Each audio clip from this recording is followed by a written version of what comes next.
So Jamie Foxx suffered a very serious medical emergency that landed him in the hospital. And we are going to describe just how serious this is. I would show up to the party in my little town car. There's town, you know, I grabbed my town car so I could skirt. Puff the SUVs and the road and the Bentleys, the whole night. He get out. I get out too with a camera. The big Canon, like, yo, Puff, I should document this, right? Yo, what's up, Playboy? What you talking about? I said, no, I should get this, man. You, Fonz with the whole nine. He says, yeah, let him through. Excuse me. So I get the, but at that time, it wasn't like the little camera y'all got in. It was the big intrusive Canon. I had a battery pack. Hold on, man. Let me change the pack. Put my light on here. Do that again, Puff. Do that again. I missed that one. Do that again. Put the pack. So I started following him. So I followed him the whole time. I remember watching Puff at the Beverly Hills Hotel, filming it. Y'all, it feels like this drama with Diddy is about to go from bad to even worse because Jamie Foxx's daughter Karan just spilled the tea about Jim's ordeal and accused Diddy of allegedly trying to unalive her father because he refused to continue taking part in Diddy's free calls. Now remember last year when Jimmy almost passed away from an unknown medical emergency. Well, according to Kin, it turns out it wasn't as random as the family led us to think because it was allegedly carefully planned out by Diddy. Allegedly now, Karen is letting it all out, talking about how her father almost passed away from his mysterious illness and how it was allegedly orchestrated by Diddy. There's a whole lot of craziness happening here, and Korean did not hold anything back on why is she choosing to speak up now. And is she really part of this whole conspiracy to take Diddy down? Well, the plot thickens and it's wilder than ever. Karen is revealing some jaw-dropping details about Jim's encounter with Diddy and things. It's the kind of drama that keeps you on the edge of your seat now, whether it's about refusing to participate in Diddy's questionable activities or facing the consequences of speaking out. Ken is serving up a plate of high pipe and revelations, and the streets are buzzing. People are trying to connect the dots in this tangled web of scandal and intrigue. Stay tuned, folks, because this ain't your typical Hollywood gospel. It's got some high-level aced actors, and it's a blockbuster of its own. Jamie Foxx was recently hospitalized and word got out that he told the cops that someone tried to kill him. And there's rumors and speculation that it could possibly be P. Now, with all the controversial news surrounding Diddy, you'd think that there's nothing more that could shock us, but you'd be wrong.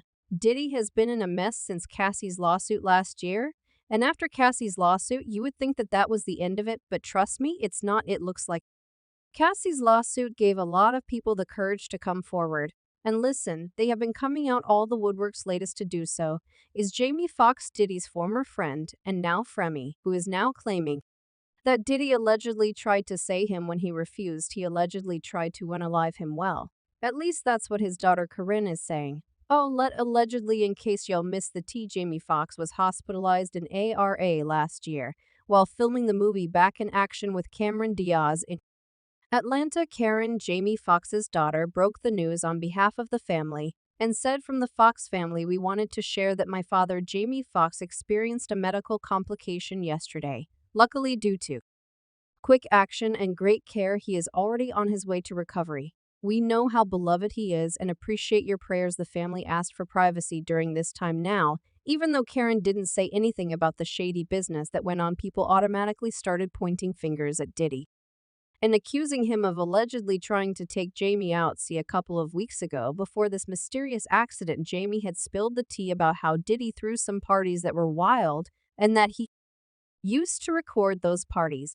I would show up to the party in my little town car. There's town, you know, I grabbed my town car so I could skirt.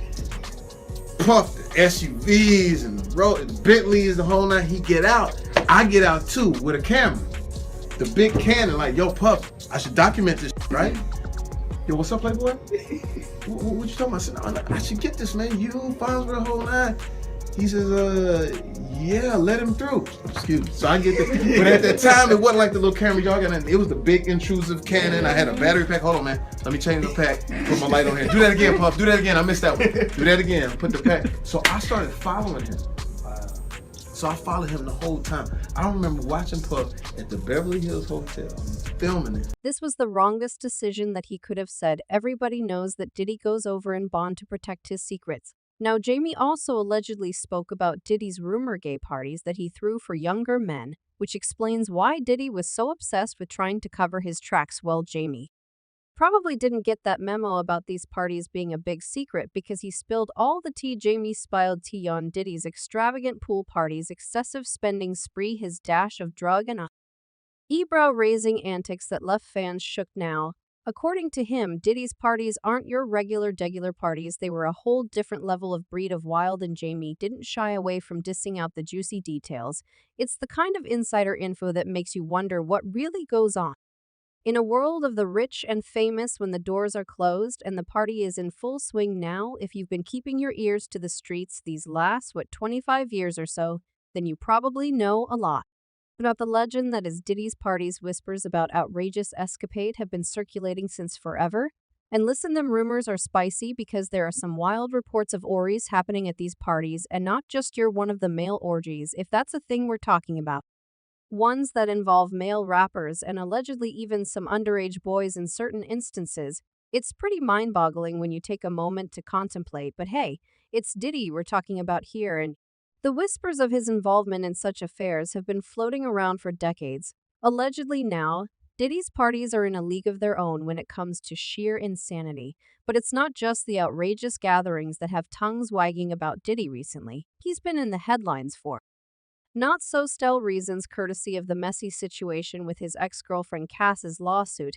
It's like cracking open the Pandora's box. Once the lawsuit hit the headlines, it triggered a domino effect of revelations and controversies swirling around Diddy. Cassie's lawsuit unleashed a whirlwind of chaos in Diddy's world, and it's one wild roller coaster. And surprise, surprise, Diddy had opinion for male escort with BBCs, and Cassie spilled the tea on some of those escapades, revealing that the Diddy we saw in public is not quite the same behind closed doors. According to Cassie, Diddy would play the puppet master, forcing her to enlist male escorts for some rather intimate encounters, and it wasn't merely a spectator sport. Diddy assumed the role of director, calling the shots of all these alleged freak-offs. Cassie dropped the bombshell that Diddy would record the escapades.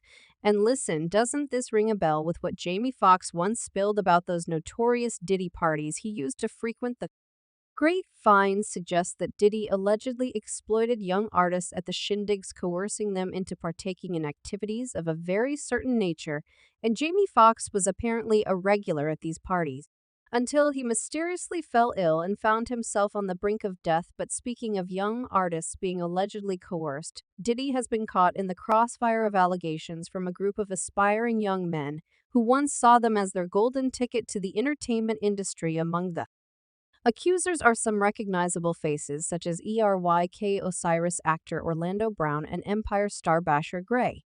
These men initially viewed Diddy as a mentor, believing he held the key to their success in the show biz. Little did they know that Diddy allegedly had other plans. Basher Gray's connection to Diddy's saga began when his manager Charlie Mack found a role for him on Empire because of Basher's aspirations of becoming a rapper. Charlie Mack introduced him to Will Smith, who then connected him with Diddy.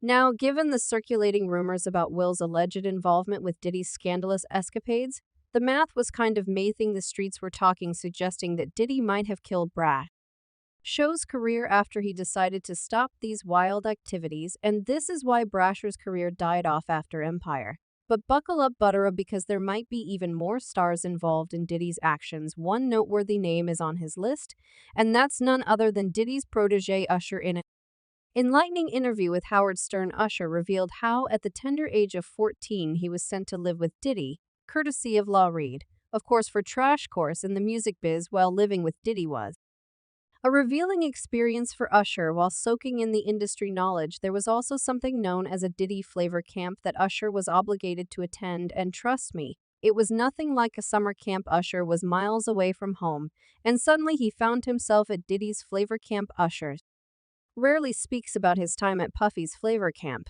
but in an interview with Howard Stern, he hinted at witnessing some seriously wild things that his young mind couldn't quite understand at the time.